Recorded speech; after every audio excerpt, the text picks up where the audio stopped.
Today's historical player that we're going to be looking at is none other than the Sandman, Mariano Rivera. Now, I'm a bit biased, but that's not why I chose him. And I have a whole note card that I'm actually just going to read from of reasons why you should study him. But disclaimer, I grew up a humongous Yankees fan, and so I am a bit biased. However, he is the first unanimous Hall of Fame inductee because he is deserving so. Not that he's the first to be deserving so, but he is absolutely one of the ones that deserves to be a unanimous decision. So let's get into it.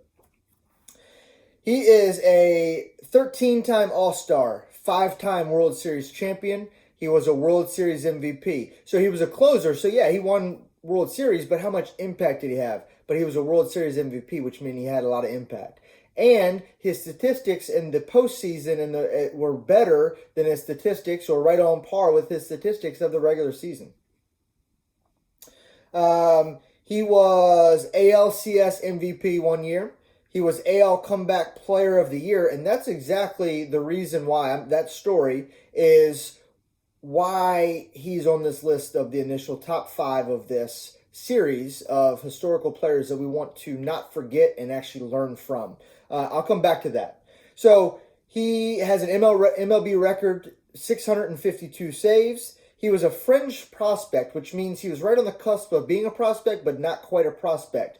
A prospect is when a team or an organization thinks that you have potential to play at the major league level, and then they rank you based on that. So they weren't quite sure. He was skinny, scrawny kid from Panama, and so he definitely wasn't the Hall of Famer that you see today, which is why you want to get to know him and get to learn about his story, see what he overcame. Because here's what I tell you, if he can overcome his odds that I'm going to get into, you can overcome yours as well.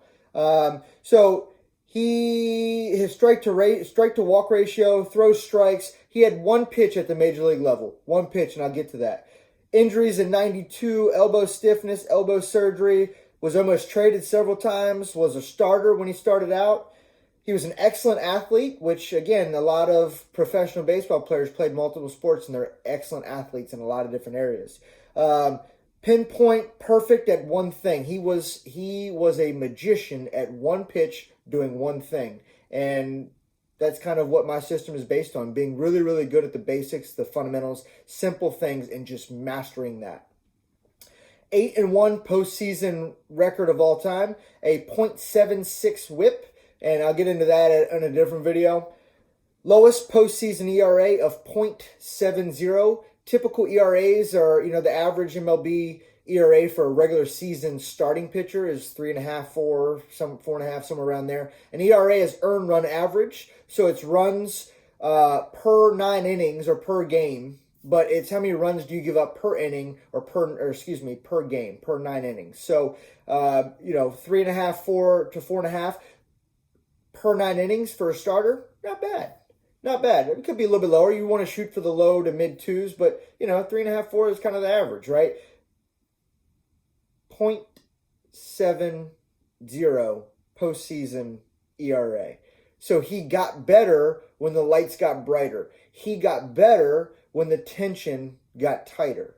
That's a hard skill to have, and some people have it, some people don't have it, and then some people can try to develop it and dial it in and focus on something a little bit deeper, but it's a hard skill to have, but that's what you're shooting for. You're shooting for becoming better when things get more intense. And if you can learn how to do that on the baseball field, that will transition into life as well. And you have an important board meeting decision or an important family decision, and being able to have training in high pressure situations, high pressure, right? We think of sports as high pressure, but you get the point. If you have experience in high pressure situations, you're going to start to handle high pressure situations a little bit better. He's well respected for professionalism. He's was one of the most respected, loved, appreciated, valued players in all of Major League Baseball. Everyone loved him. If you saw his last All-Star game where he came out to the mound, I encourage you to YouTube that. He came out to the mound and every other player stayed off the field, and it was just him in the middle of Met Stadium and tipping his cap. It was just him, but that was a class act. And I don't know if that was planned by the players or one guy planned it or they just kind of organically happen. I have no idea. But the fact that it happened because he's such a humble guy, so for him to have that stage all to himself for that moment was really, really cool. And it was really cool to be able to watch that. So brings me to another point is I don't encourage you to watch a whole lot of TV, but I do encourage you to watch baseball, and don't just watch baseball to be entertained, but watch it to learn. Try to learn something from the 5, 10, 15 minutes of baseball that you're watching, 2 hours, whatever it may be, but try to come away from that experience learning something, or at least visualizing yourself playing at that level. He is known for his philanthropy work. He has an award named after him. Comeback Player of the Year 2013, as I mentioned. So he tore his ACL in 2012. And he was shagging fly balls, which is pregame, during batting practice. A lot of the pitchers will kind of stand in the outfield, pick up fly balls or pick up ground balls and toss them back in. But they're not out there doing a whole lot. They're just kind of standing around chilling, which is fine. But Mariano was one of those guys, again, former athlete. He came up kind of a center fielder type player. He used to love, and that was his exercise, he'd go shag fly balls and run down fly balls.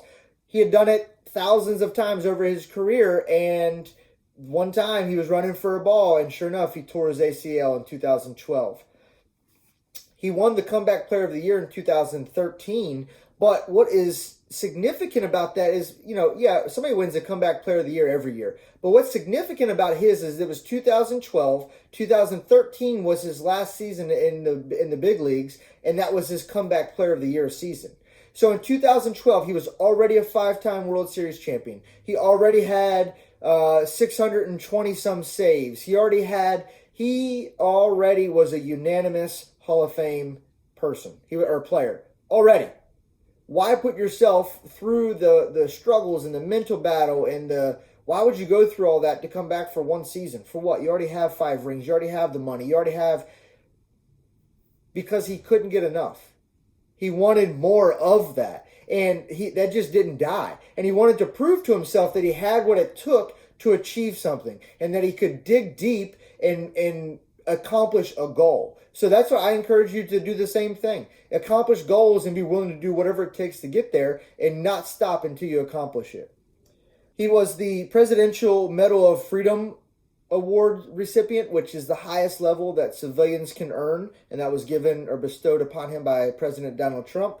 And he knew zero English when he came here. He was 16, just a kid, just a little kid basically, coming to a complete different country, knowing zero English, knowing zero people, and not really sure he was going to make it. And I think they gave him a couple $100, maybe $2,000, whatever the case may be, and he went on a dream. But you know what he did is he stepped out on faith. He had confidence in his ability and who he was and what kind of work ethic he brought to the table, and he put in work and accomplished something that no one from Panama thought was possible, right? Now other Panamanian kids can look at him and say, hey, if he can make it, so can I. So no different than kids from other small towns here. If so-and-so can make it, so can I, which is why it's important that you go make it, and that way you can win for your small town or you can win for your city. So that's Mariano Rivera. I could go on for days, but in closing, he had one pitch, which was a cut fastball, so it was kind of like a curve, slider, had a lot of movement, but what he was really, really good at was painting the corners. So for those of you that don't know, let's just say this is the square part of the home plate, right? So then it comes into up here, right? But this is the flat edge of the home plate. Painting the corners is being able to throw pitches out here and be able to do it consistently.